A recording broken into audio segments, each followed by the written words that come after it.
Muito boa noite a todas e a todos. Muito obrigado pela vossa presença, senhores vereadores, autoridades e, sobretudo, o público que nos veio ofertar a vossa presença para ouvirmos os nossos convidados. Os nossos convidados de hoje são Ana Margarida de Carvalho e Nuno Ramos de Almeida. Vou fazer uma breve apresentação, independentemente de serem figuras bastante conhecidas, mas cabe-me a mim, como anfitrião, fazer neste agradecimento que lhes faço já por terem aderido a este nosso convite. Dizer que a Ana Margarida de Carvalho nasceu em Lisboa e cresceu na Suécia, pelo menos no início da sua vida, onde o pai, o escritor Mário de Carvalho, e a sua família estiveram exilados. É jornalista e escritora, licenciada em Direito pela Faculdade de Direito de Lisboa. O seu primeiro romance, Que Importa a Fúria do Mar, valeu-lhe o Prémio da Associação Portuguesa de Escritores em 2013, e o mesmo livro foi finalista nos mais prestigiados prémios relativos à data dessa edição. Tem reportagens, contos e poemas espalhados por várias publicações e coetâneas e um livro infantil chamado A Arca do É, com o ilustrador Sérgio Marques. Não se pode morar nos olhos de um gato é o seu segundo romance, foi considerado livro do ano em 2017, nomeado pela SPA e vencedor do Prémio Manuel Ventura. Também em 2017, o título Pequenos Delírios Domésticos fez, de facto, também furor. Publicou ainda em 2019 o romance O Gesto que Fazemos para Proteger a Cabeça, ou, mais recentemente, Viver Só, um estudo sobre a solidão e o isolamento social em crescendo no nosso país. Entre outras publicações e outros livros, não é uma apresentação, digamos que, total dos livros publicados pela Ana Margarida de Carvalho. O Nuno Ramos de Almeida nasceu em Praga, na antiga Checoslováquia, onde os pais estavam exilados, e viveu ainda nessa condição na Argélia antes do 25 de abril de 1974. Foi diretor adjunto do semanário Já e diretor da revista Focus, além de repórter nas televisões SIC e TVI, editor executivo no jornal I e é atual editor-chefe no Diário de Notícias, para além de comentador também na SIC, e entre outras participações.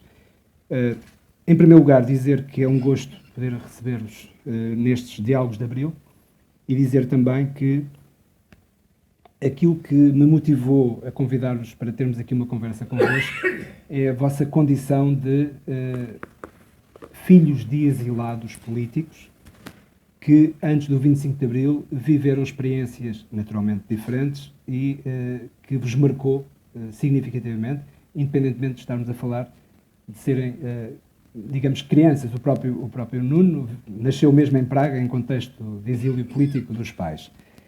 Mas, para começar, o que queria que vocês nos falassem um pouco é dessa experiência, de como isso vos marcou e de como a condição de exilado não tem necessariamente de ser uma experiência direta, vivenciada apenas pelo próprio, mas também pelo contexto familiar dessa memória que vai sendo transmitida e até que ponto é que isso marcou também a vossa consciência política e a vossa consciência social relativamente a uma experiência tão particular que é terem pais que combateram o Estado Novo, pais que lutaram pela liberdade, mas que vocês, numa outra perspectiva, viveram isso, pelo menos numa fase muito inicial, como crianças. É essa perspectiva que eu gostaria que nos trouxessem aqui hoje, começando pela Ana.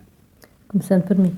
Muito obrigada. Queria agradecer a apresentação, o convite e também o convite aqui às vereadoras presentes e ao vereador da Câmara Municipal.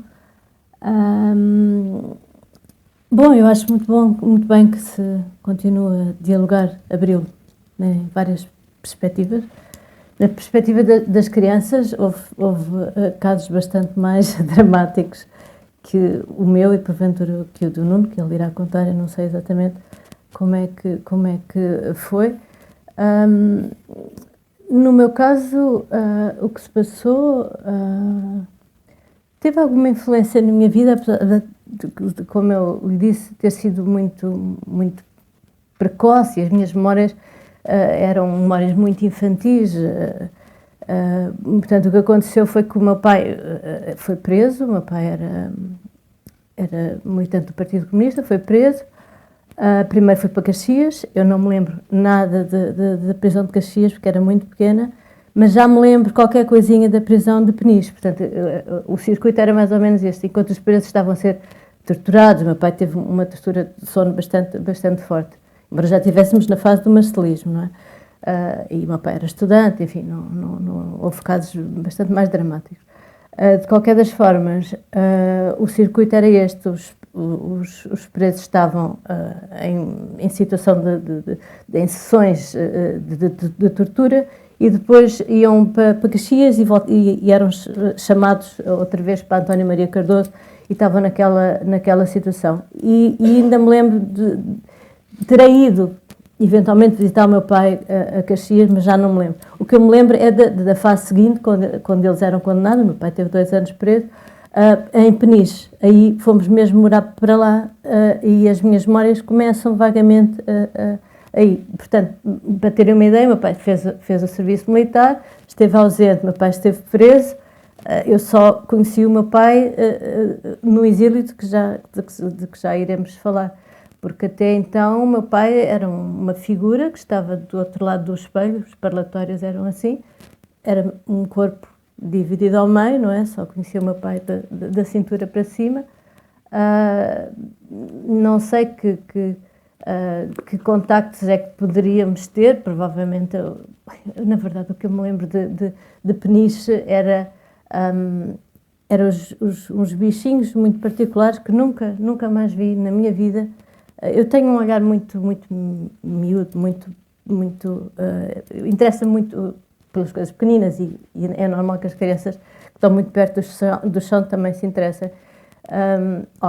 Se calhar eu continuo a interessar-me, é mais isso. E a minha grande lembrança de Peniche nem é entrar naquele castelo, não é? Passar aquela ponte movediça sobre aquele mar e aquele vento hostil. É mais aquele corredor do parlatório, onde eu ficava ali à solta, enquanto a minha mãe e a minha avó tentavam falar com o meu pai e aproveitar o máximo tempo possível, que não era muito. E pronto, esta é a minha memória. A seguir, o meu pai foi um caso também raríssimo.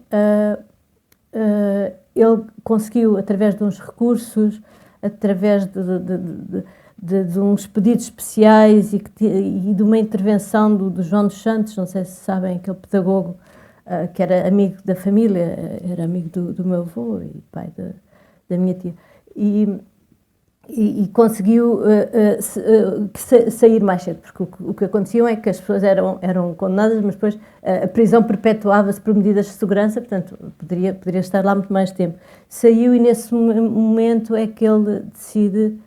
O que lhe iria acontecer era ir para a guerra, mas como soldado raso, não interessava nada ser estudante universitário. Ele já tinha acabado o curso de Direito. Sim, claro, já tinha acabado. E aí o meu pai dá o salto, faz o percurso que na altura se fazia, portanto vai até a história que ele nos conta é muito parecida com os 5 dias, 5 noites do Álvaro Cunhal e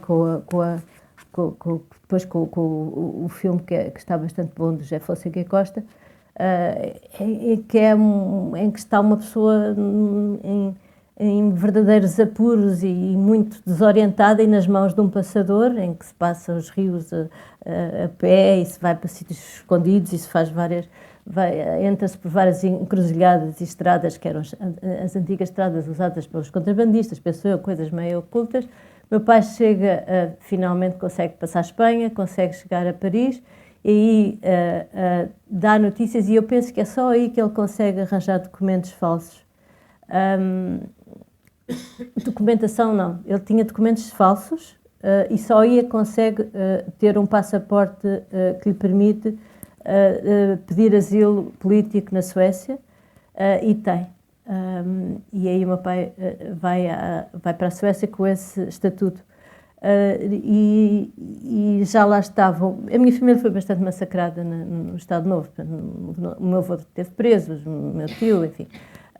E foi uma fase muito terrível para todos. Eu era pequena, para mim era a normalidade, não é? Ter um pai preso era porque o meu pai era bom e logo os maus prendiam, era esta a explicação, mas tinha um lado da minha família um pouco bipolar, porque a minha avó não gostava que se dissesse em público que o meu pai estava preso, portanto eu fui ensinada a dizer: o papá está na tropa, era a frase que eu tinha que dizer, em frente a outras tias. E E depois todo este estatuto de exilado político foi extensível a toda a família. Ou seja, eu também fazia parte. Eu também era exilada política. E, portanto, o que o Estado sueco fez por nós foi oferecer-nos um apartamento, não sei em que moldes é que depois era pago, não sei bem. O que nós tínhamos de fazer, o que os meus pais tinham que fazer, era aprender sueco, havia essa condição. O máximo a que o meu pai podia almejar, o meu pai é escritor e advogado, era ser condutor de autocarros em Lund, uma pequena cidade universitária, e eu adorei ser exilada política, e fiquei muito, foi um desgosto para mim quando aconteceu o 25 de Abril. Nós não regressámos logo, nós ainda demorámos mais um bocado porque os meus pais queriam ter a certeza que a situação estava mesmo estável. O meu tio ainda foi mais hesitante em regressar. Portanto, eu não vivi o 25 de Abril e nem o 1º de Maio, demorámos um bocado. E quando eu cheguei, foi um grande choque para mim, porque a Suécia não era Bom, nós vivíamos num país muito atrasado mesmo, e muito em que as pessoas... Eu acho que os grandes sofredores da ditadura foi o povo, não é? Que foi privado de muita coisa. Eu lembro, por exemplo, da minha mãe contar que os suecos, a certa altura fomos a um hospital pediátrico, qualquer coisa, e os suecos ficaram enojados quando viram que nós, neste caso a minha irmã, usava fraldas de pano. E perguntaram o que é que vai fazer isso? E a minha mãe disse, vou lavar e depois para reutilizar. Hoje eles farão isso mais que nós. Mas lá já existiam fraldas descartáveis, obviamente. Lá existiam bibliotecas com secção infantil, que cá só apareceram nos anos 90. Lá existiam parques infantis com aquele tartan no chão, é assim que se chama? Sim, e com equipamentos excelentes de madeira, coisas encantadoras que ainda hoje me lembro. Lá eu tinha imensos brinquedos, porque os suecos reciclavam muito e, portanto, nós ficávamos com brinquedos de outras crianças. Lá eu tinha espaços verdes, lá eu tinha jardins onde podia ir brincar na rua. Quando cheguei cá, foi um choque tremendo, não só porque os brinquedos cá não tinham a mesma qualidade dos brinquedos suecos, portanto, e eu vim sem nada, parece uma retornada a falar, não é? Então, eu cheguei cá depois do 25 de Abril completamente despojada das minhas coisas, que eram as minhas coisas infantis, enfim. Quer dizer, e foi um grande choque quando vi a forma como eram tratadas as crianças aqui em Portugal, porque havia uma grande desvalorização pela criança. Até digo isto de uma forma um pouco injusta, mas os nossos pais, na altura, estavam demasiado ocupados a fazer a Revolução, não é? A Revolução continuou ainda até onde a deixaram continuar. E nós éramos mais educados pelos nossos avós.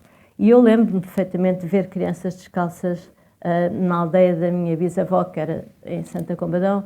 Lembro perfeitamente das crianças serem espancadas, dos animais serem maltratados, das professoras. Eu andei em colégios muito conservadores, muito mesmo. Não sei como os pais encontraram em 75 escolas ainda assim, mas em que as crianças eram bastante maltratadas do ponto de vista até antipedagógico. E, portanto, acho que já falei demais. Vamos dar agora a palavra ao Nuno, que está a ficar impaciente. Mas Ana falou da experiência fundamental de ter assistido às situações em Peniche, por exemplo, do parlatório, que tiveram esse impacto sobre si, e também da diferença de vida que há entre a Suécia e Sim. Portugal dos anos 70. Eu posso-vos dizer, continuando essa conversa do parlatório, portanto, a figura paterna para mim, que eu só conheci então na Suécia, quando chegámos a Estocolmo, eu de repente olho para o meu pai e fico a pensar, mas que pessoa gigante, porque eu só o conhecia sentado, não é? Sentado.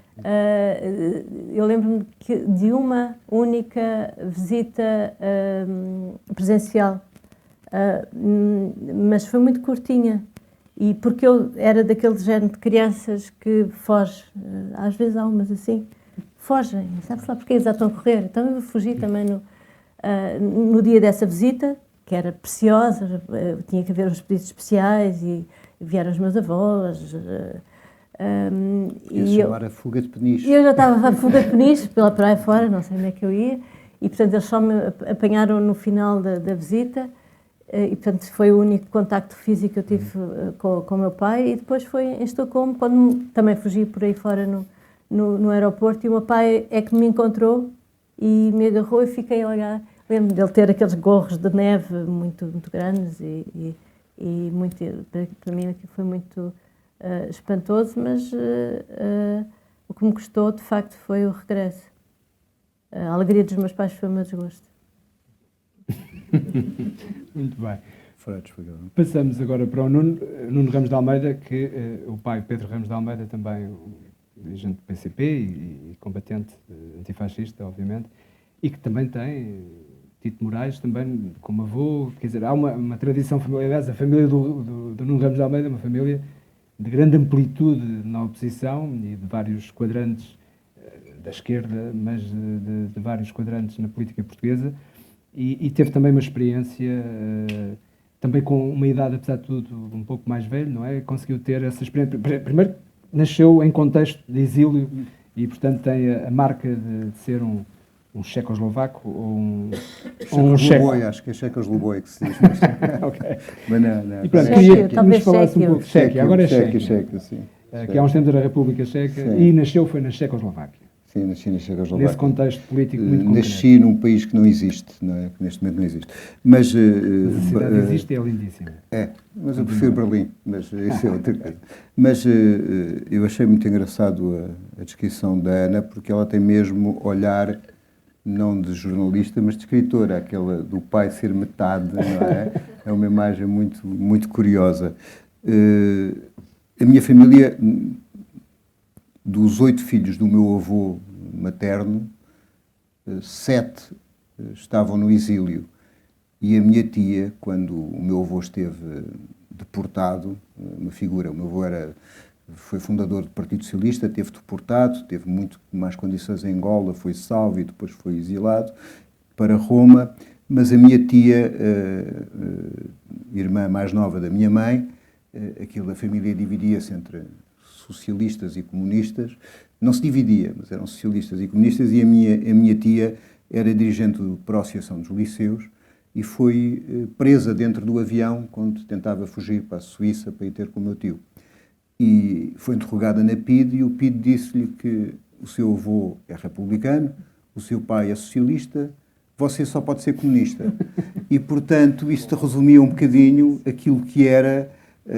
por um lado, a mentalidade da polícia, e era verdade que a minha tia era comunista, como a minha mãe era comunista a partir dos 15 anos, e a minha tia-avó também era exilada, isto é, o papel das mulheres normalmente era bastante apagado, ou não tão visível, mas elas estavam presentes em todas as tarefas e as formas de contestação à ditadura.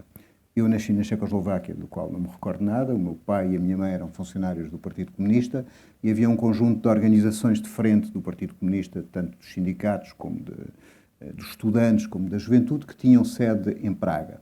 Mas depois fomos para a Argélia, depois da independência da Argélia, e aí já me recordo. E na Argélia havia o quê? Havia uma coisa chamada FPLN, Frente Patriótica de Libertação Nacional, que era uma organização que tinha um conjunto de várias tendências da oposição ao regime fascista, e havia uma rádio Voz da Liberdade, creio que seria esse nome. E na Argélia, aquilo eu que me recordo era pormenores que têm a ver com cheiros e com texturas, por exemplo. Dá uma ideia, houve milhões de mortos na Guerra de Independência da Argélia. Os franceses, muitos saíram.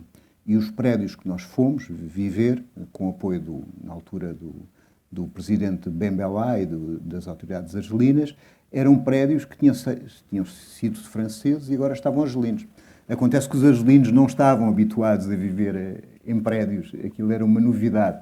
Eu lembro, por exemplo, uma coisa menos politicamente correta, mas lembro que os elevadores tinham pura e simplesmente cagado no elevador, quer dizer, tem essa cidade. Mas depois também havia uma cena de um grande choque, porque aquilo tinha havido uma guerra muito violenta, e então nós íamos para o colégio francês, que era o colégio melhor que havia, que os professores ainda eram franceses, e nós, os argelinos e os exilados, porque havia exilados de vários sítios, movimentos de libertação, etc., brincávamos às guerras.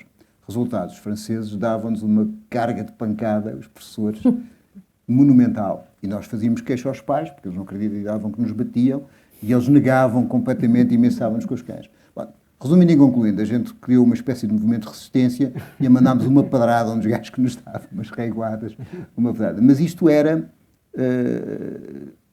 as sensações que eu tinha. Eu lembro do Manuel Sartório, que era ligado aos trotskistas, que nós íamos à praia juntos, depois lembro de pessoas de outras tendências, lembro-me de ir para a rádio, e depois, anos mais tarde, soube que o meu pai, na altura, e a minha mãe conheceram o Che Guevara. Então perguntei ao meu pai, então como é que é o Che? Como é que era? Um herói e tal, como é que é o Che? E o meu pai disse, ele era tímido.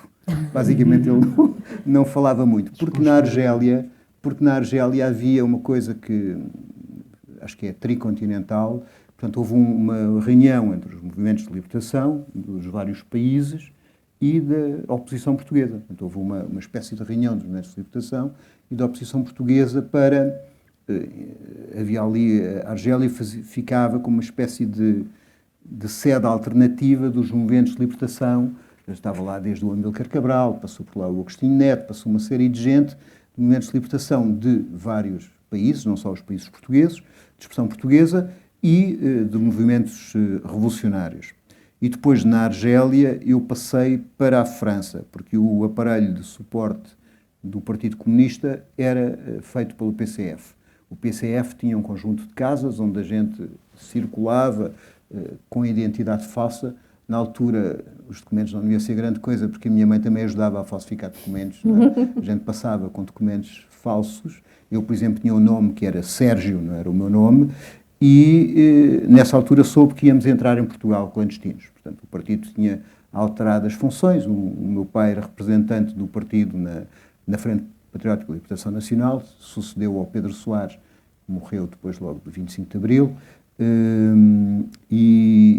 portanto, outra coisa engraçada era quando o Álvaro Cunhal ia à Argélia, dormia a nossa casa, porque a nossa casa não era a nossa casa, era a casa do partido, e dormia lá. E fazia grandes vergonhas ao meu pai, porque o Álvaro Cunhal passava a ferro, cozinhava, lavava a louça, e coisa assim. Meu pai, como era burguês, não fazia nada dessas histórias, e ele dizia, mas porquê? Isto é absolutamente normal, o que ainda encavacava mais o meu pai, porque apesar de muito revolucionário, a sua origem de classe, eu quando cheguei a Portugal, a minha avó, a mãe do meu pai, tinha 4 criados, portanto a sua origem de classe era ele era, digamos, é alguém que se radicaliza do ponto de vista ideológico, mas vem de uma outra classe. Mas isto para dizer que vamos para Portugal, e aí eu tenho mais memórias, que é, nós passamos pelo norte, e dizem-me, vais passar um grande campo, vamos passear por um campo.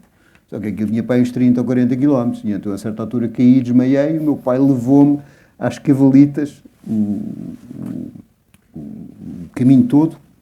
Entretanto, tínhamos um saco de brinquedos que ficou apreendido pelo passador, portanto não ficámos sem os brinquedos. Eu fiquei sem os brinquedos, meu pai e a minha mãe brincavam menos com aquilo, e portanto, chegamos a Chaves. Eu lembro-me de ficar numa pensão onde havia aqueles coisas de metal, não é um bidé, é um fundo onde a gente lava as mãos, mas era de metal, e vomitar estava completamente partido, e depois fomos para a clandestinidade, e na clandestinidade eu tinha que adotar nomes falsos, tínhamos formas de vigilância da casa e dos movimentos da casa, eu ia para a varanda ver se havia coisas suspeitas, tínhamos encontros clandestinos, onde eu ia, porque aquilo passava melhor uma criança num encontro clandestino, e aí nos encontros clandestinos adotei como meu padrinho o Carlos Costa, porque porque era um dirigente do partido, sempre que me via, punha só os pulos. E então eu achei que era um padrinho ideal. E foi um que teve na fuga de Peniche e teve numa série de coisas. E aí era a vida na clandestinidade. O meu pai fingia que tinha uma profissão normal, saía de manhã, voltava à tarde. Nós mobilámos a casa, o partido arranjava dinheiro, nós mobilávamos a casa de uma forma estratégica, como havia pouco dinheiro, tudo o que ficava à frente, que pudesse ser visto pelos vizinhos, tinha mais móveis, e a minha mãe ficou toda orgulhosa porque mobilou a casa e poupou dinheiro ao partido. Mas na listagem estava um escantador. E então o camarada, que era de origem operária, mandou-lhe o responsável das casas do partido, mandou-lhe uma grande descompostura por ter usado um escantador, ter colocado um escantador na coisa. A minha mãe ficou um bocado irritada com aquilo, isto a dizer, e então quando voltámos para a legalidade, pediram-lhe uma listagem de coisas para ajudar as casas do partido. E uma era um escantador. E ela disse, olha, diz ao camarada que eu arranjo tudo, menos o esquentador. O esquentador tu não levas. Mas isto para dizer que havia, obviamente que havia, os meus pais não faziam no meio de Lisboa, era na Picheleira, a última casa clandestina de operários, porque eles não eram operários, faziam intelectuais. Portanto, de facto, ter um esquentador seria normal, o anormal não seria ter um esquentador. Mas, portanto, quer dizer, toda esta... Eu não percebi exatamente o que fazia o meu pai, não fazia o meu pai, mas a verdade é que tivemos lá um ano e meio, quase 2 anos na clandestinidade, e depois, como se diz no PCP, colocou-se uma questão, quer dizer, colocou-se, mas houve uma questão que é o que é que faziam comigo? Porque eu já estava à idade de ir para a escola primária e havia uma dificuldade, os nossos papéis não eram assim tão bons, de modo que eu me pudesse inscrever numa escola como se fosse um aluno normal. E, portanto, nesta circunstância havia algumas hipóteses normais. Havia uma escola em Moscovo onde foram, daí a Ana dizer que as nossas circunstâncias são muito menores que outras, por exemplo, houve muitos, por exemplo, o Jaime Serra e a companheira tiveram os filhos todos separados dele, cada vez que cresciam iam para Ivanov, que era uma escola na União Soviética. Na Ucrânia? Não era, acho que não era na Ucrânia, mas não tenho certeza. Mas era uma escola que tinha a característica de ter clandestinos de todos os partidos comunistas no mundo. Portanto, eles estudavam lá, era uma escola de internato, não é? Mas estudavam afastados dos seus pais. Houve alguns, por exemplo, os filhos de Jaime Serra, só conheceram o pai depois do 25 de Abril, porque tiveram na infância, mas foram imediatamente separados. Muitos deles nem sabiam o próprio nome. Nem sabiam o próprio nome e nem sabiam a família. Portanto, havia ali uma, digamos, para salvar as crianças da clandestinidade e daquilo, e ao mesmo tempo não podendo tê-las naquelas condições por questões de segurança, podiam ser enviadas para a União Soviética. Outra hipótese era eu ir estudar para um familiar, porque eu tinha vários familiares no exílio, em França, em Itália, na Suíça, na Argélia, portanto, podia ter ido estudar. Mas a minha mãe, que não tinha acusações, o meu pai tinha estado 4 anos preso em Peniche, no processo do miúdo juvenil, e tinha acusações, porque era membro do Comitê Central, eles sabiam, a minha mãe não tinha nenhum processo aberto contra ela. Portanto, nós pudemos sair novamente clandestinos, ao salto, e fomos tentar arranjar um passaporte para regressar. Tínhamos que arranjar algum consulado português que nos desse um passaporte para nós regressarmos, porque o nosso passaporte era falso. Andámos entre vários países e arranjámos um cônsul que não era da PIDE e que nos passou um passaporte de 7 dias e assim regressámos à legalidade. A minha mãe regressou à legalidade tendo que se apresentar à polícia periodicamente e durante muito tempo o meu pai continuou na clandestinidade. Nós não pudemos ver o meu pai porque estávamos a ser seguidos ou potencialmente seríamos seguidos para poderem chegar ao meu pai, porque o meu pai controlava um conjunto ainda grande de organizações no aparelho clandestino e se apanhassem o meu pai, podiam apanhar outras pessoas, e, portanto havia isso. Então, finalmente, uma vez consigo ver o meu pai, foi em Sines, nós tínhamos uma coisa que eram os chamados pontos de apoio, que era um conjunto de pessoas que eram simpatizantes do partido, na maior parte não eram militantes, e que apoiavam o aparelho clandestino. Portanto, faziam as deslocações, alojavam as pessoas quando se faziam. Portanto, com risco de serem presas, faziam isso. Então eu fui ver o meu pai na casa em Sines de uma pianista que eu creio que já morreu, Olga Prats, Olga Prats, que já morreu, que era uma casa em Sines, e fui ver o meu pai lá, que não via há não sei quanto tempo. Portanto, tive pai, antes do 25 de Abril, ainda vi o meu pai 2 vezes. A segunda vez que vi o meu pai, como era normal, o meu pai não estava com a minha mãe e divorciaram, então fizeram uma cena muito comunista dos anos 60, que fizemos uma reunião para eles me explicarem porque é que se iam divorciar, coisa que eu não estava muito convencido da história, mas como não tinha voto na matéria, não coisa.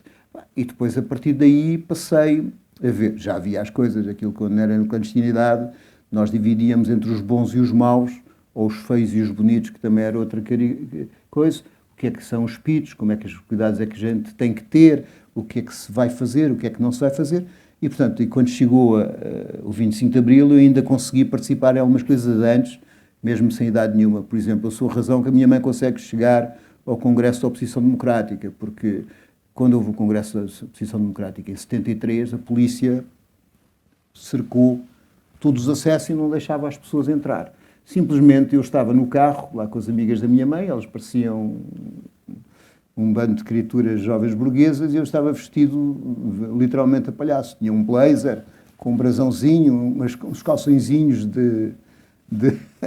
daqueles à escoceses, e os polícias espeitaram para dentro e disseram: não, estes não vão para a Oposição Democrática.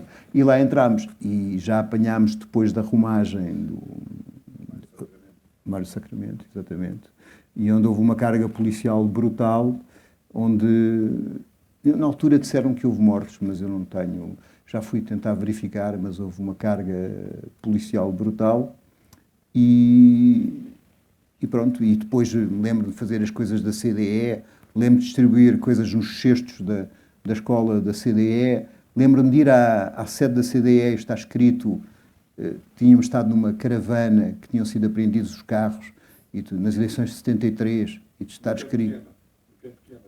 Não, essa era da UEC.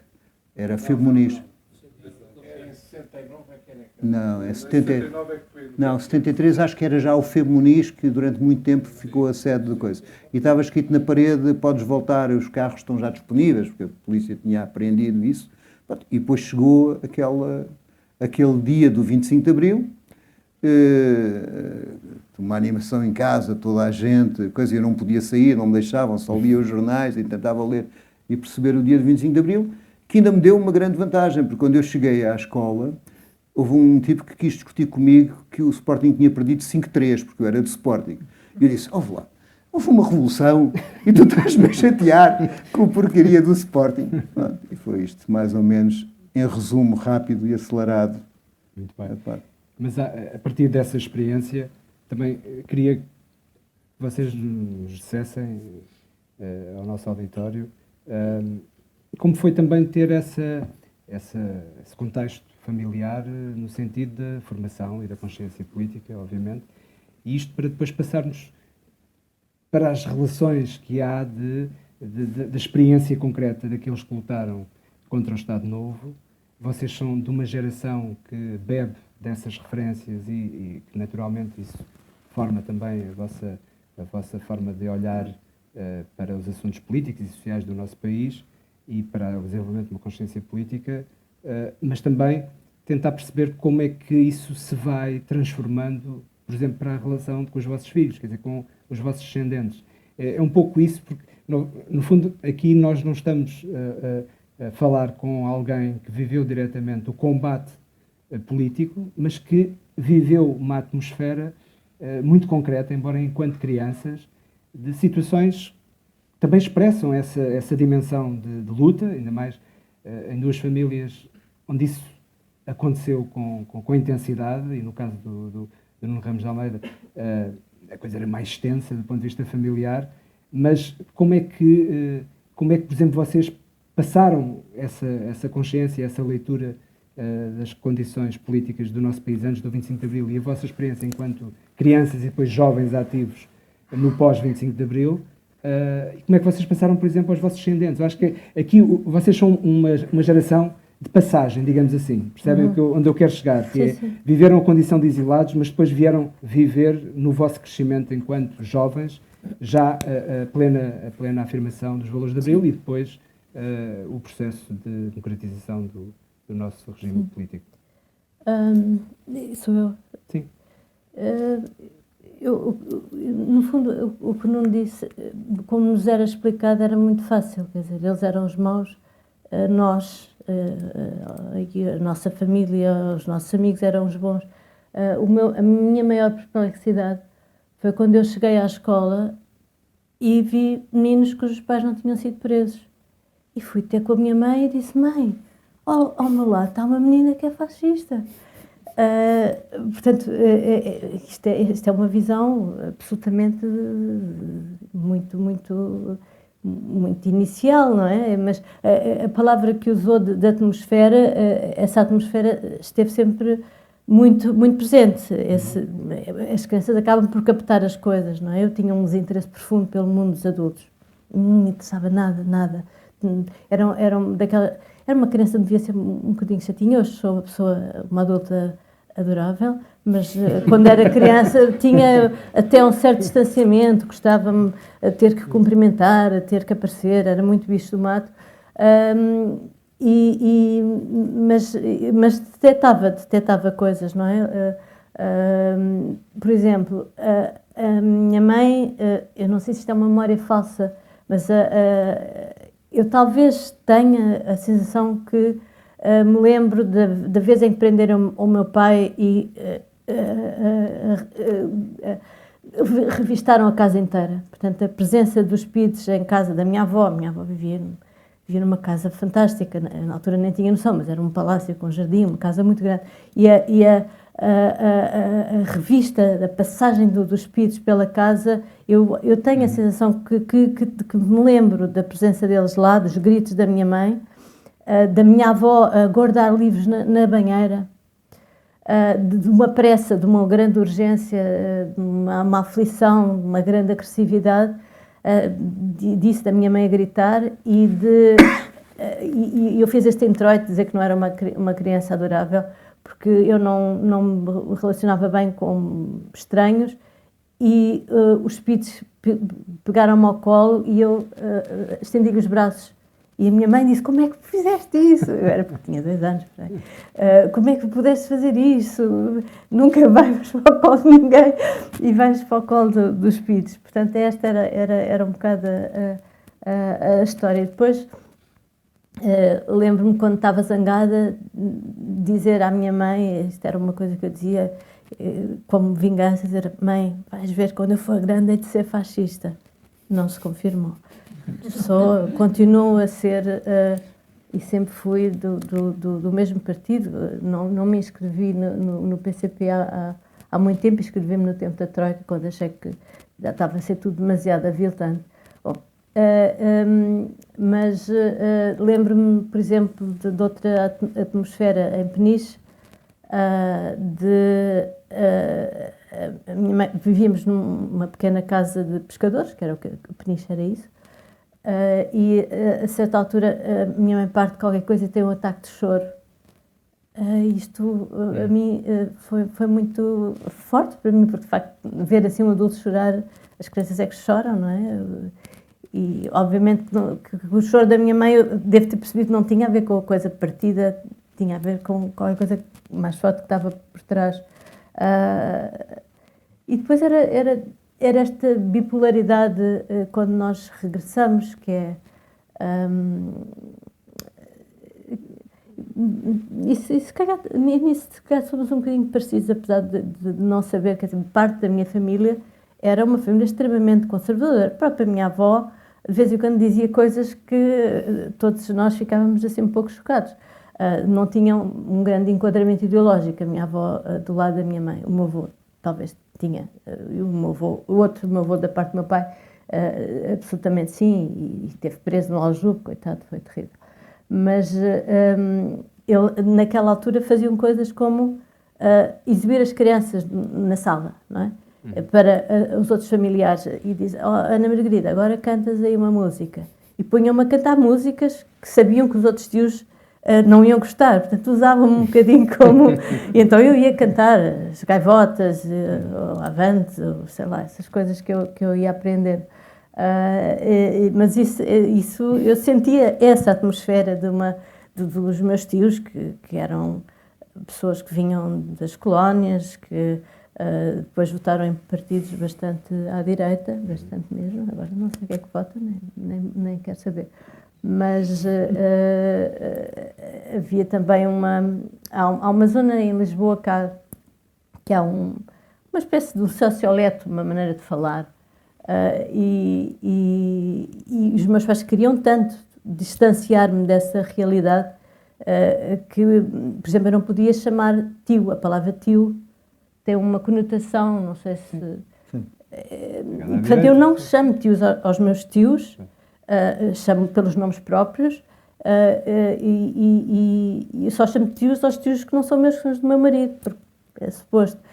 Mas também passei isso aos meus filhos, não chamar tios aos próprios tios, porque, enfim, a palavra tio tinha uma conotação que socialmente os meus pais não gostavam.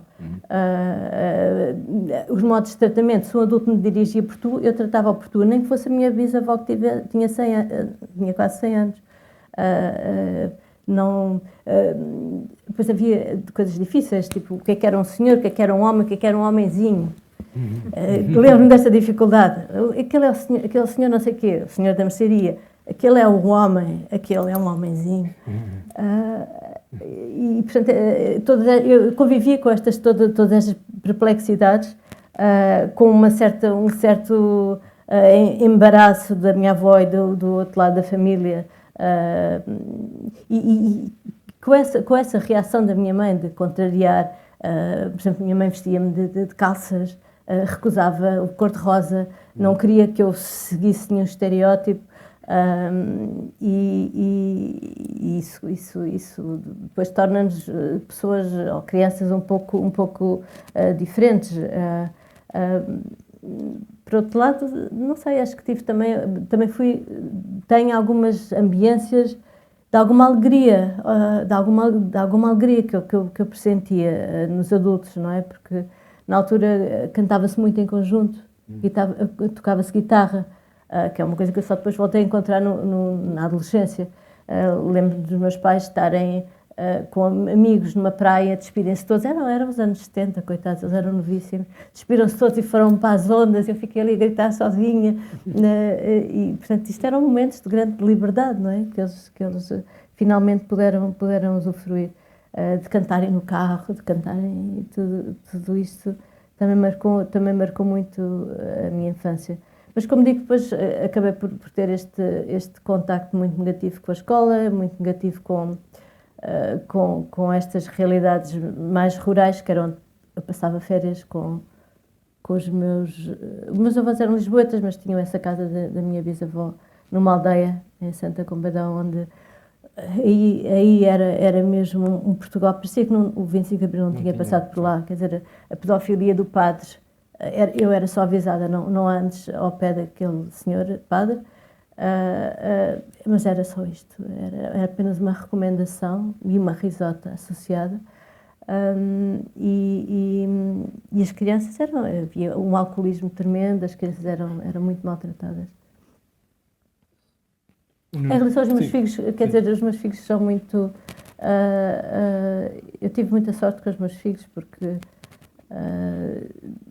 são muito bem formados em termos ideológicos, não bem formados por mim, não me interpretem mal, eu não fiz nenhuma formatação ideológica à cabeça deles, mas acho que eu talvez a minha educação sempre foi no sentido de lhes dar, no início pus-lhe assim uma cerca muito grande, ou seja, não havia cá futebol, não havia cá música pimba, na escola eu não queria que eles fossem os melhores alunos, desde que passassem. A única coisa que eu exigia era muito pouco intelectual. Eu só queria que eles fossem os melhores da ginástica. Não me pergunto porquê, porque era a única coisa que eu queria, em ginástica, era a única nota que eu fazia questão que fosse uma boa nota. O resto, as que passassem, não tivessem negativas, tudo bem. Mas lembro-me de insistir muito com eles, ver lá e isso do futebol é engraçado, porque eu tenho 2 rapazes e agora já são crescidos, mas todos os miúdos sabiam o que era futebol e sabiam qual eram os nomes dos clubes. E eu lembro-me de irem. E eu também não queria qualquer referência racial, não queria que eles. E 2 episódios muito engraçados com os meus filhos, relativamente a eu tentar criar um mundo menos classista, enfim. Uma vez, eles eram pequeninos, foram a uma festa de anos com outras crianças, e uma das crianças perguntou ao meu filho: tu és do Benfica ou do Sporting? E eu pensei, coitada da criança, como é que ela se vai safar disto? E ele pensou, era o meu filho mais velho, e disse: eu sou do Sérgio Godinho. E eu pensei, epá, adorei esta resposta, grande miúdo. Sim, senhora, pelo menos tinha essa cultura musical. Era do Porto. E lembro-me também do meu filho, por exemplo, eu não fazia referência, eu tenho muito pudor em fazer referência às pessoas que são gordas, são magras, qual é a cor da pele delas, não faço qualquer referência, até nos meus livros.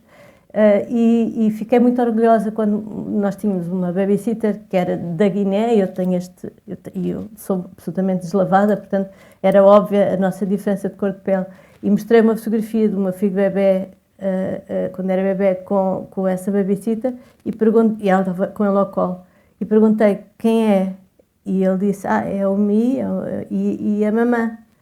E eu fiquei contente, porque no fundo para eles, ela estava numa postura maternal, e para eles a cor da pele não tinha qualquer relevância. Não sei, deixa ver algumas coisas.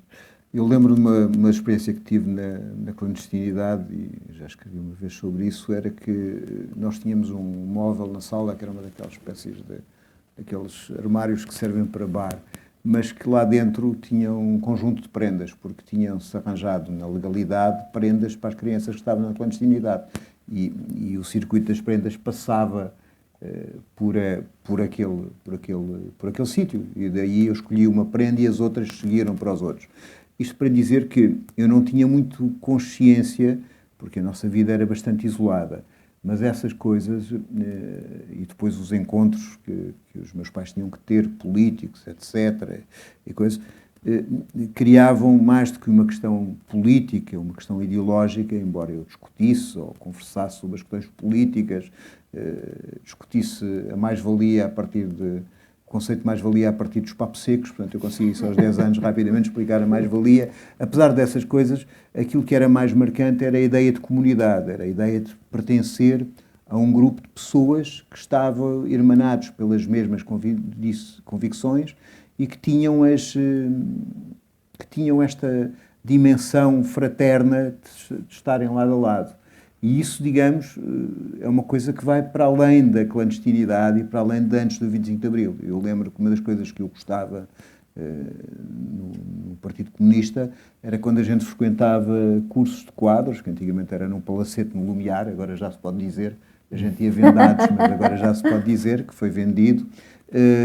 Nós fazíamos o curso com um pescador, com um operário, com um camponês, quer dizer, éramos todos a aprender e a ver as nossas diferenças numa mesma convicção e numa mesma luta. E isso era muito interessante digamos, era interessante de norte a sul do país, que isso motivava as pessoas a seguir ao 25 de Abril. Eu, por exemplo, os avós da minha filha mais velha,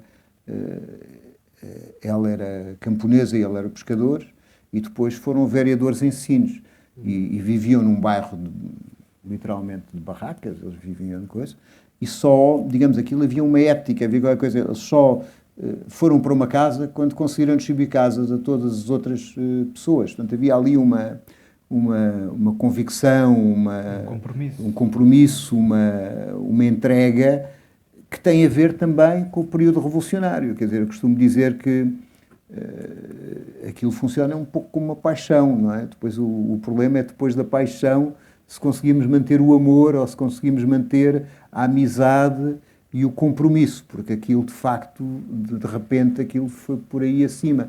E eu tenho memória disso porque andava nas manifestações com 10 anos, fui ao cerco da Assembleia, passei às manifestações da queda do 6º governo, lembro-me do 1º de Maio, lembro-me das primeiras pancadas, porque a minha escola era ao pé da sede do MRPP, havia pancada de meia-noite de um lado e para o outro, lembro-me dessas coisas. Portanto, todo este período de efervescência revolucionária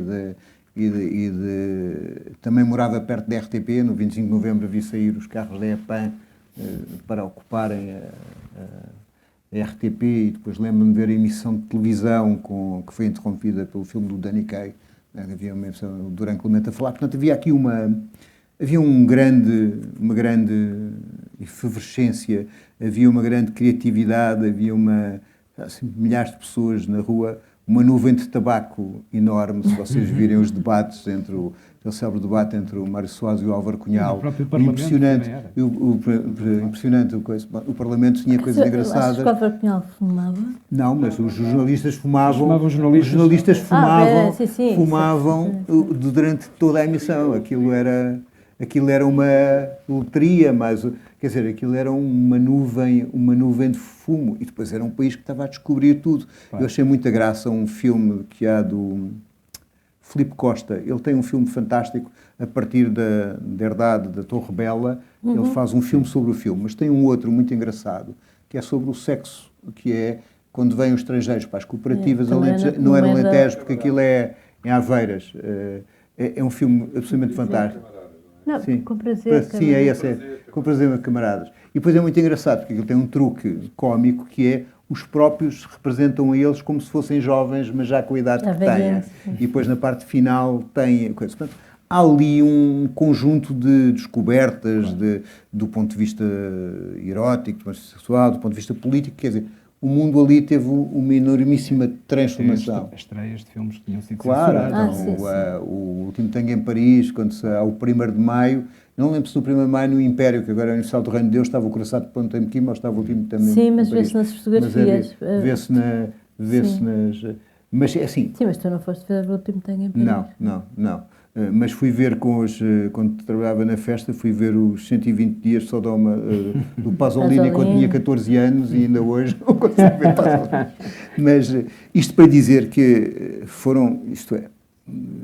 claro que todos nós preferimos ter menos idade que temos, mas o facto de ter vivido uma revolução, para aqueles que a viveram mesmo com 10 anos ou 11 anos, ninguém nos tira, porque foi um tempo completamente que tudo parecia possível e tudo parecia imaginado.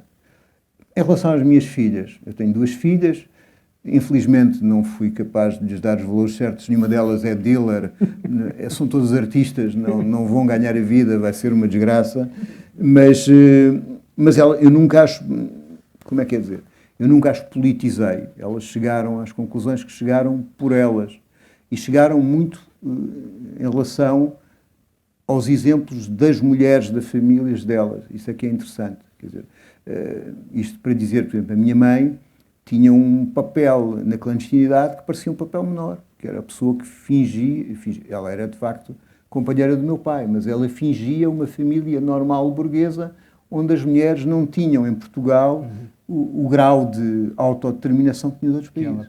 E ela tinha que fazer esse papel. O papel dela era menorizada em relação à mulher, porque ela era igualmente revolucionária, igualmente quadro, igualmente... E, portanto, o papel dessas mulheres, da minha mãe, das mulheres mais velhas e das mães das minhas filhas, foram fundamentais para a sua politização. Ela foi mais pelo exemplo, pela questão, do que propriamente por uma questão ideológica de as levar às manifestações e às reuniões, porque se eu as levasse a todas as reuniões que fui, elas desta agora seriam da juventude do CDS. E, portanto, não são, mas foram lá por elas próprias. As posições políticas que têm foram evoluindo e elas foram. A minha filha mais velha dizia-me uma vez: eu gosto do Bloco porque acho que é igual ao PCP, mas para gente mais nova. Era a desculpa que ela dizia. Mas, no entanto, agora, a minha filha mais velha é do PCP, não é do Bloco. Portanto, a evolução que ela fez por ela, não foi por nenhuma encomenda. Sim, mas e de qualquer maneira, politização... não sei se isso aconteceu contigo, mas quer dizer, descer a avenida no 25 de Abril, a Avenida da Liberdade. Isso era uma tradição familiar. Nunca me ocorreu deixar de levá-los desde bebés. Agora já vão sozinhos. Há um deles que não vive cá. Mas, desculpa. Não, mas dizes muito bem. Eu acho que... A minha grande... E, na verdade, é isto. Eu tinha, de facto, um grande desinteresse e um grande... era muito arredia em relação aos adultos, e a minha grande reconciliação com os adultos fila na festa do Avante, quando assistia a um concerto maravilhoso do Chico e do Chico, do Gil, Não, o Chico é do Lobo, MPB4 e Simone. E Simone. E foi tão extraordinário para mim, aquele concerto foi tão turning point, foi tão um ponto de viragem tão grande para a minha vida. Também, mas isso foi em festas anteriores. Essa já não me lembro. Eu também não fui levada logo desde o início. Porque estava à guarda dos meus avós e em setembro era a altura das vindimas. Bom, mas isto para dizer, aquele concerto foi absolutamente fascinante para mim. Revelador. Eu lembro-me de estar ao nível... Aquilo era no Alta Ajuda, nós conseguimos até ver, porque havia um declive muito bom, o palco era maravilhoso, e eu aí percebi, eu tive esta epifania infantil, percebi, isto é a vida. Porque aquela música maravilhosa, que eu já conhecia algumas delas, mas aquele ambiente de felicidade em meu redor, em que as pessoas estavam tão felizes, tão contentes, eu pensei, então é isto, então é isto. E também já agora outra referência que o Nuno fez cinematográfica. Eu fiz crítica de cinema durante muito tempo, isso não é relevante, mas só para dizer que também fiquei muito marcada, porque o meu pai levou-me, eu já sabia ler, portanto devia ter uns 6, 7 anos, a ver o 2001 Odisseia no Espaço, que foi um filme que eu não percebi nada, mas me marcou profundamente até hoje. Se me disserem qual é o filme que eu sei mais de cor, mais frases, ou mais sei sequência a sequência, o que é que vem a seguir, porque vi muitas vezes, mas também porque vi muito precocemente. Não, já cá. O filme estreou em 69, mas só foi exibido. Ou terá sido uma reposição. Exatamente. Foi. Estavam pessoas a protestar, as pessoas falavam no cinema, gritavam, não se percebe nada, que é isto? Filme é uma porcaria. Se já fumavam, até, não sei, que horror. Não sei. Se calhar não, porque aquilo era altamente inflamável, era daquelas bobinas. Mas isso era em que? Pai, no Apolo 70, não? Não, era nessa...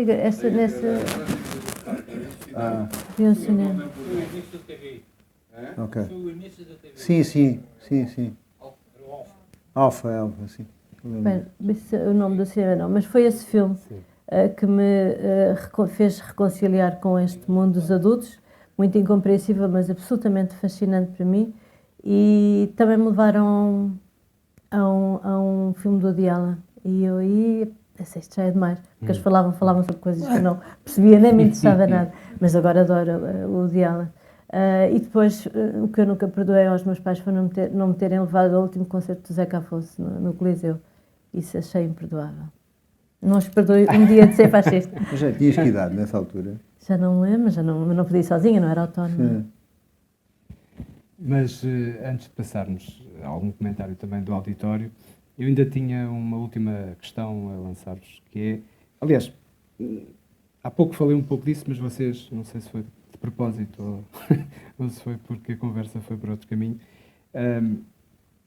Nos 50 anos do 25 de Abril, que estamos a comemorar, e este programa também faz, obviamente, referência a essa importância nas nossas vidas, eu achei interessante convidar-vos também, independentemente de vocês serem figuras públicas, por razões diferentes daquelas que estão aqui hoje, embora as coisas nunca podem ser liminarmente separadas, mas enfim, Ana Margarida não está aqui como escritora, embora evoque também isso naturalmente, e o Nuno não está aqui como jornalista político, mas como filhos de exilados, mas também o que me interessou foi poder ter o vosso testemunho de alguma coisa que tenham vivido em conjunto na vossa politização, na juventude e na vivência do nosso país após o 25 de Abril e noutras fases mais à frente, naturalmente, mas também tentar compreender, porque vocês são uma geração que tem essa herança Agora estou a falar também das idades, quer dizer, em termos geracionais, não apenas pelo contexto específico das vossas famílias.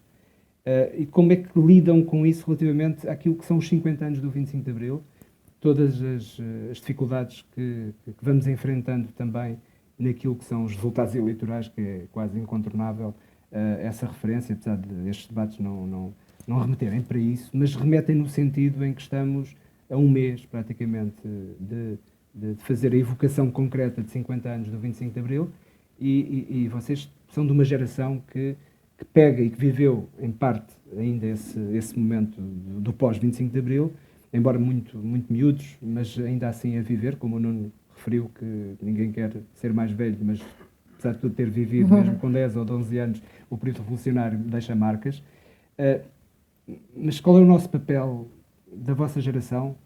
Qual é o vosso papel também relativamente àquilo que é a mensagem e aquilo que temos que conseguir passar aos mais novos relativamente Sim. a esses 50 anos, não é? Eu vou ser muito rápido e não consigo, vai ser mais longo. Eu gosto muito... Está a encomenda feita. Tá. Eu gosto muito do compromisso de dizer, eu sou deste partido, e dizer isso livremente. E isso acho que foi uma herança, Claro. porque meus pais não podiam fazer isso, não é? Ou não puderam durante a sua juventude, e os pais deles também não. Portanto, eu gosto muito de chegar ao encontro literário e dizer, eu sou do PCP, eu acho que as posições do PCP são isto ou aquilo, gosto. Enquanto jornalista fazia questão de dizer, e isso valeu-me um despedimento, aliás, mas fazia questão, acho que é muito mais transparente e muito mais justo para os leitores saberem-no, do que depois, quando deixam de ser jornalistas, eles aparecerem como assessores de imprensa dos determinados partidos. Foi o que aconteceu a muitos meus colegas. Eu não fui para assessora de imprensa. E assumi sempre, e achei que devia ser sempre transparente e dizer... E obviamente eu próprio ter a minha capacidade de isenção e nunca ter feito, por exemplo, uma campanha. Eu fiz muitas campanhas políticas, nunca fiz uma campanha do PCP, porque dizia não, desta acho que não devo fazer. Portanto, a minha preocupação para estes 50 anos do 25 de Abril é que eles fossem esmagados pelo fantasma do 25 de Novembro. Agora, acho que foram esmagados pelo 10 de Março. Ou pelo 28 de Maio. Sim. Não, eu acho que é uma coisa bastante ingrata, porque eu lembro-me, quer dizer, a minha família, o meu bisavô foi tenente da República, foi o tenente que ocupou os barcos e que bombardeou o Palácio Real, portanto eram republicanos, e eu lembro-me que a minha ideia do 5 de outubro era uma coisa morta e empalhada. E depois há uma coisa que é uma coisa numérica. Quando eu estava no 25 de Abril, a Segunda Guerra Mundial estava mais próxima do que hoje eu estou próximo do 25 de Abril. E, no entanto, eu não tinha nenhuma ideia da Segunda Guerra Mundial. Provavelmente o meu pai tinha, porque o meu pai, como era do colégio britânico, eles iam de bicicleta dar pedradas ao colégio alemão, portanto, quer dizer, havia uma vivência que tinha sido a Segunda Guerra Mundial, mas para mim, que tinha nascido numa data e que no 25 de Abril, a Segunda Guerra Mundial, para mim, via nos filmes. E, portanto, eu acho que para esta geração, e para muita geração jovem que até pode votar em partidos inomináveis, a questão da democracia não está em causa. Eles vivem com ela relativamente adquirida, sendo que ela não está sempre adquirida, sempre que ela pode ser comprimida, sendo que ela pode ser machucada, mas as pessoas nasceram num determinado contexto. E há outros contextos que não foram resolvidos ou que não estão a ser resolvidos e que contam para a vida das pessoas e, portanto, as fazem pensar noutras coisas. Depois há um outro problema que eu também acho, que é nós tendemos a pensar no nazismo e no fascismo como coisas anormais, coisas não pensáveis, feitas apenas por loucos, como se fossem fora da história. E, em realidade, elas foram pensadas e até por gente muito inteligente. E alguns deles até podiam estar, por estranho que nos pareça, bem intencionados dentro do seu próprio pensamento. Isto é, infelizmente, aquilo que está errado, aquilo que é mau, aquilo que não sei o quê, é pensado por humanos. E é muito difícil criar agora esta barreira ética neste momento. Eu tendo a pensar que, infelizmente, a melhor forma, ou felizmente, a melhor forma de comemorar Abril não é o tornar a voltar para o passado, é voltar para o futuro e para o presente. Essa é a única forma de o segurar. Porque quando ele aparece apenas com um acontecimento histórico que essas pessoas não viveram, nós parecemos que estamos a comemorar uma coisa empalhada e morta, quando aquilo é uma coisa viva e que tem que ser projetada no presente e no futuro, numa luta constante por uma maior democracia, por uma maior liberdade, por uma maior igualdade, para as pessoas viverem melhor, para as pessoas poderem participar, para as pessoas poderem tomar a palavra. Mas isso não é fácil, porque nós termos capacidade de participar na transformação das coisas dá muita chatice. E há aqui um discurso atual, se calhar depois do maio de 68, mas atual, que é um discurso do prazer e das coisas que só fazem por prazer, e eu tendo a pensar, pode-se estar enganado, que embora o direito ao prazer e todas as liberdades que vêm disso são importantes, muitas das coisas para funcionarem custam. E custam esforço, custam chatice, custam empenhamento. Quer dizer, basta ver qual de nós vai com agrado a uma reunião de condóminos. Nenhum, não é? Se calhar aquilo é importante. É importante. Não tem a patina de uma revolução, mas é importante porque resolve questões. Mas, quer dizer, a democracia participativa, o nosso empenhamento nas coisas em resolver para além das rotinas de votarmos e de nos responsabilizarmos, é uma coisa que exige esforço, chatice, responsabilidade. Mas ela tem valor se conseguirmos todos fazer isso, se conseguirmos ganhar as pessoas para participar.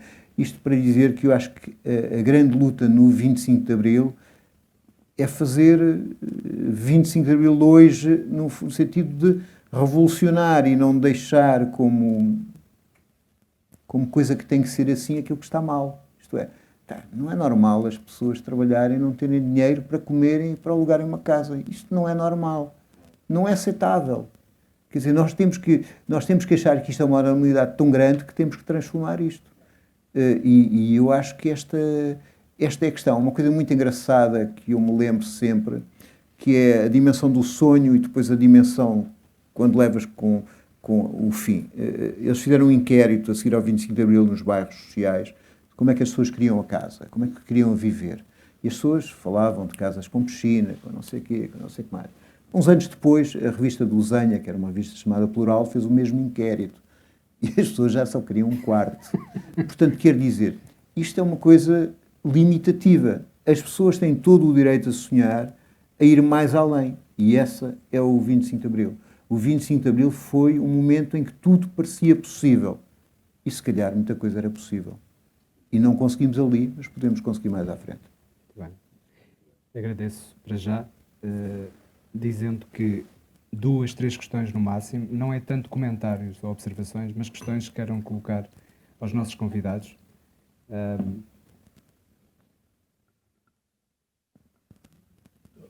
Sim? Com atenção. Tem o micro. Senti isso profundamente porque comecei com a atividade política aos 16 anos no Museu Juvenil e tudo isso me conduziu depois a 5 anos e meio preso pela PIDE. E estava-me a lembrar do que disse. A maneira de receber as visitas das famílias, portanto, uma separação cerca de 1 metro, uma grade de um lado, uma grade do outro, e era assim que nós conversávamos e falávamos. Pronto, eu não vou falar, portanto, por aquilo que passei, nem por aquilo que estamos a viver, só aconselho vivamente que leiam o Expresso 2, o artigo do Miguel Sousa Tavares, e no Público, a última página da Carmo Afonso. Isso dá para discutirmos aqui o resto da noite. Não dá para isso, não estamos sempre isso, e eu fico por aqui, só com esta recomendação. Eu aconselho vivamente, porque em relação ao Sousa Tavares, eu não posso deixar de dizer, ele ali abertamente e claramente responsabiliza o atual Presidente da República pelo que está a acontecer. Mas ele explica com pormenor, mas muito objetivamente e muito concretamente, não é dizer. Eu penso que, não, ele cita exatamente, e a Carmo Afonso a mesma coisa, em relação à Chega, que tem o arroz não.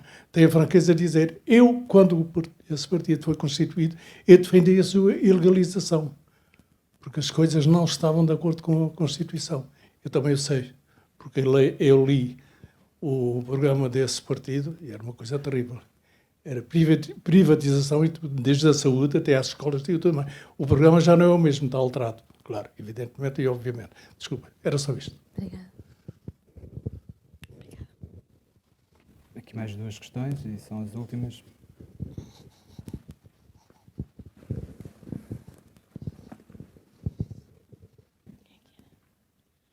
Pronto, eu só queria reforçar uma coisa que ficou na memória, foi das coisas que eu de relâmpago decorei, foi na altura do 25 de Abril, em que os estudantes comunistas lutavam duramente com os esquerdistas à volta, e todo o país, e o Álvaro Cunhal faz um discurso extraordinário, que eu fixei instantaneamente esta frase, que era, no sentido que o Nuno contou, o que caracteriza o ato revolucionário não é o grito nem o gesto radical, mas é a ação útil e necessária à revolução. É esta a frase do Cunhal.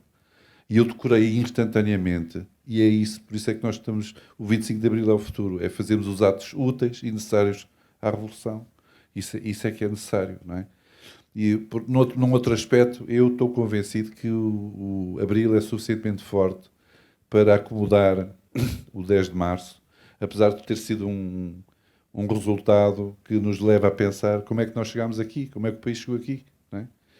E realmente há um comentário que eu concordo, é que o 1 milhão e tal de eleitores que votou naquele partido só revela a iliteracia e o descuido da pedagogia que foi feita durante estes 50 anos.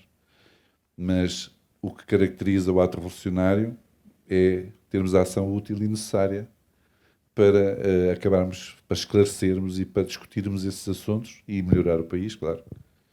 Não é aceitável as pessoas trabalharem e não poderem pagar a renda de casa. Isso, de facto, não é aceitável. Mais uma observação. Boa noite. Eu não tenho 50 anos, sou um pouco mais jovem, mas tive o prazer de conviver com uma família que me foi passando muitos valores do que foi passar pelo 25 de Abril e passar por toda a ditadura e tudo o que se viveu.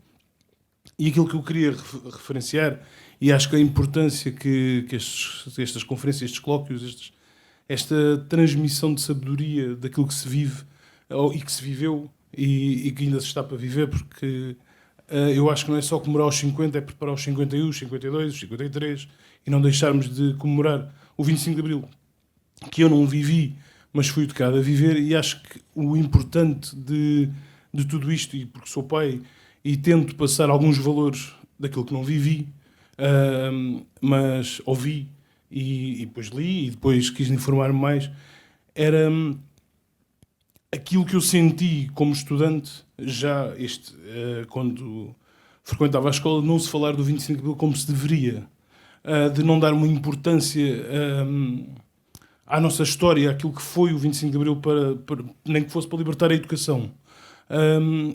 E hoje vejo os meus filhos a questionar exatamente aquilo que eu questionei. Agora, daqui a uns anos, quantos é que vão poder continuar a questionar isto noutras casas? Até porque a educação nos mídia, a educação dos smartphones, é tudo para acontecer agora e acabar hoje. O 25 de Abril, o mais giro é ir à avenida tirar a fotografia e está feito o meu 25 de Abril. E vê-se imensas pessoas que fazem isto a espalhar esta mensagem. E aquilo em questão, ou aquilo que eu queria, que não é uma questão, mas é um pouco uma reflexão, gostava de ouvir da vossa parte, prende-se com como é que se vai transformar este 25 de Abril na parte de manter a educação e o crescimento intelectual sobre o mesmo. Os livros estão cada vez com menos livros, cada vez são mais os blogs, cada vez são mais coisas não físicas, coisas que não nos obrigam a estar, mas a assistir, está visto, arrumei para canto. E acho que isto era importante, não só nas escolas, ter este tipo de abordagem, porque há histórias lindíssimas sobre o Avante, que tive o prazer de conhecer uma pessoa, só para contar uma história pequeníssima que eu achei muito gira. Ele teve uma tarefa durante anos em Setúbal, que era atravessar de Setúbal para Troia, deixar o jornal Avante atrás de uma árvore e vinha-se embora novamente. Ele houve uma noite que teve a curiosidade de miúdo, eu quero saber quem é que vem cá buscar. Passou a noite. E era o pai. Não, ele simplesmente nunca soube quem era. A pessoa tirou os Avantes, levou os Avantes e nunca chegou a saber quem é que tinha levado os Avantes, depois de ter passado a noite supostamente acordado, e os Avantes saíram do sítio e ele nunca descobriu quem foi a pessoa, quem era a pessoa que fazia este trabalho. E o bonito destas histórias todas é que foi através do Avante que se aprendeu a ler. Alguns camaradas e outras pessoas que não tinham nada a ver se calhar com o partido, mas todas estas histórias deviam ser passadas a muitas crianças. Eu acho que era importante passar e escrever-se e ir aos locais falar com estes jovens, porque a minha filha tem hoje 14 anos e os amigos que não têm esta liberdade em casa também não têm onde ir beber, e acho que faz muita falta. Não, quer dizer, eu acho que o pior que podia acontecer ao 25 de Abril era ser transformado numa página, num capítulo, não é? De um livro de história, ou ser uma pergunta de um quiz televisivo, não é? A questão é que ao longo destes 50 anos houve muita coisa que foi silenciada. E não sei se as coisas passam... Ou seja, eu lembro-me sempre de um senhor que já ninguém... Será que já morreu? O Berlusconi, na Itália. Já morreu. Morreu, sim. Morreu? Este ano. Sim, senhor. Mas não, já nem me lembrava disso. De qualquer maneira, uma história antiga. Já estamos em 24. Em que a certa altura... lhe perguntavam... ele tinha aquele reino de televisões e tudo mais. E já não sei em que circunstância se chegou à conclusão que ele não estava a arranjar audiência, ele estava a arranjar eleitores. Ele estava a construir o seu próprio eleitorado. E como se viu depois. Há muitas conivências e muitas formas de manipular e de branquear e de fazer esquecer e de equilibrar duas datas que não têm nada de equilibrável e de fazer esquecer, de deixar ir, de deixar...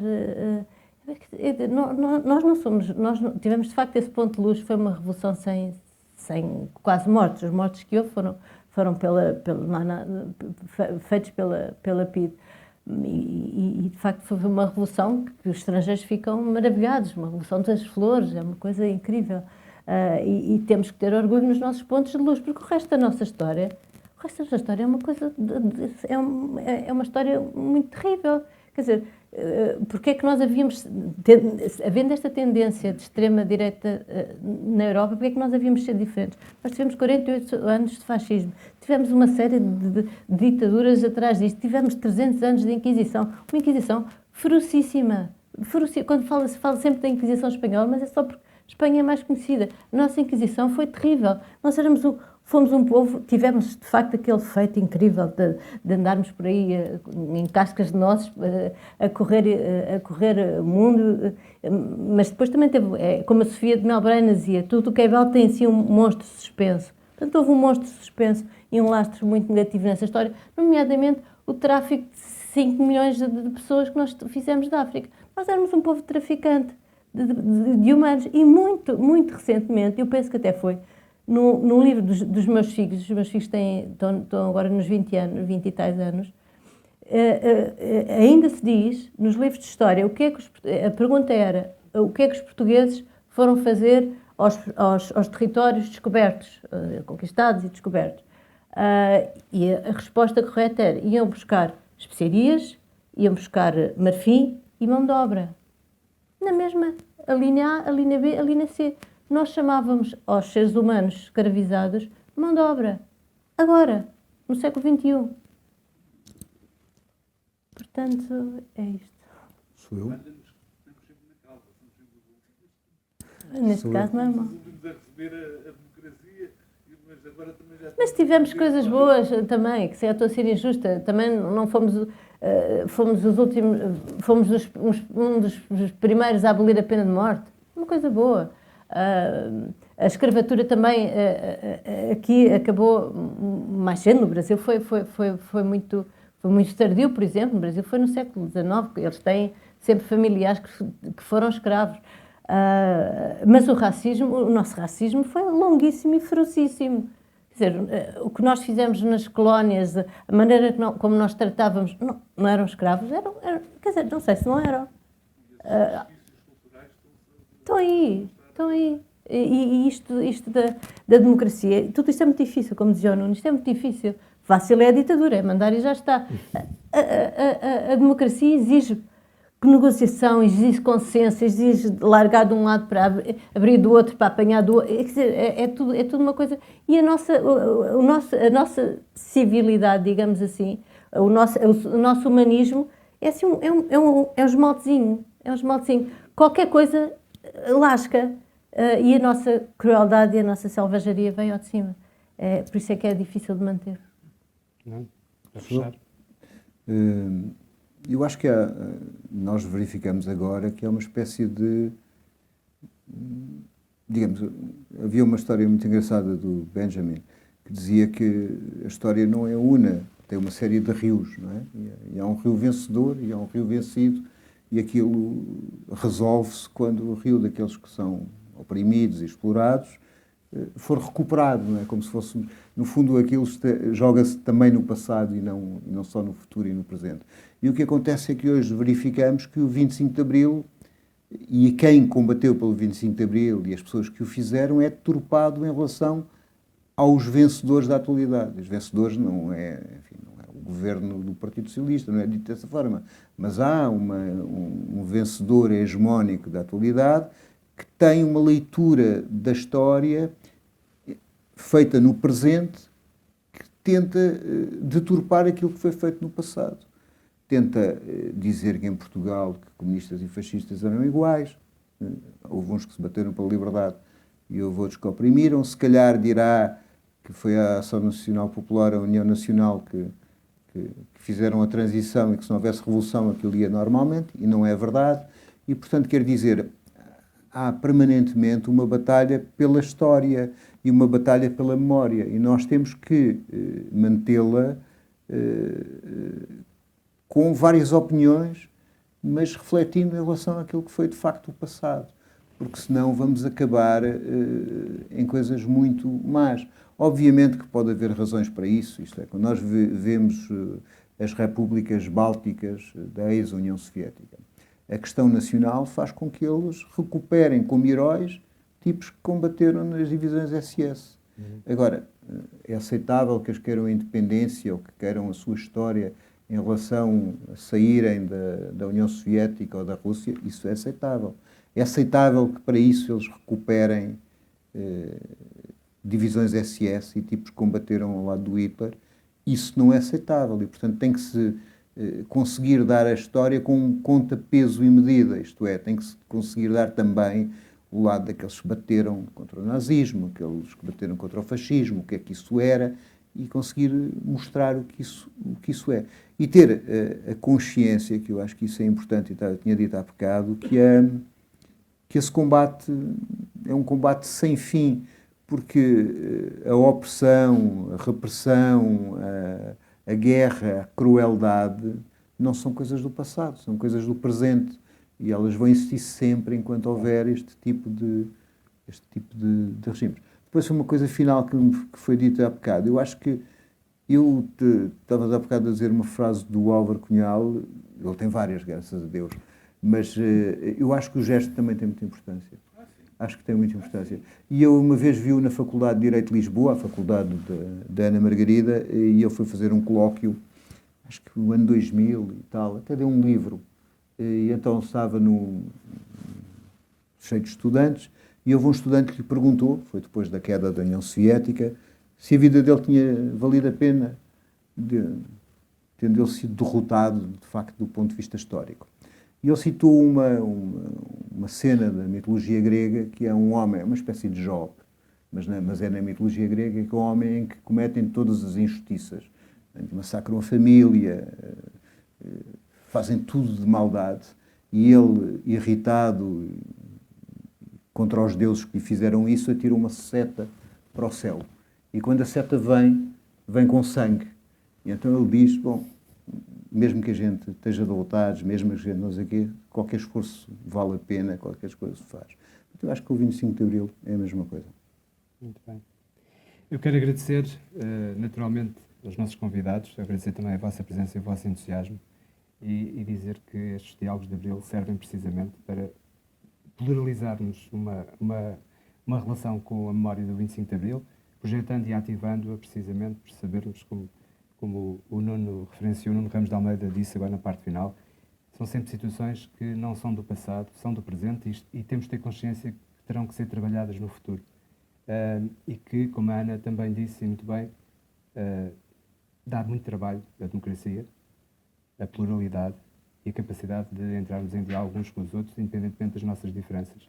E que o pior de tudo é quando aceitamos que os outros façam as coisas por nós e fazemos a admissão da nossa responsabilidade e do nosso compromisso social e obviamente, com projeção política. Por isso, agradecer a vossa presença, os vossos testemunhos, a vossa história de jovens, muito jovens, exilados, num contexto de famílias que viveram para combater o Estado Novo, o fascismo, e isso é algo que este museu faz questão de preservar e projetar para o futuro. Muito obrigado.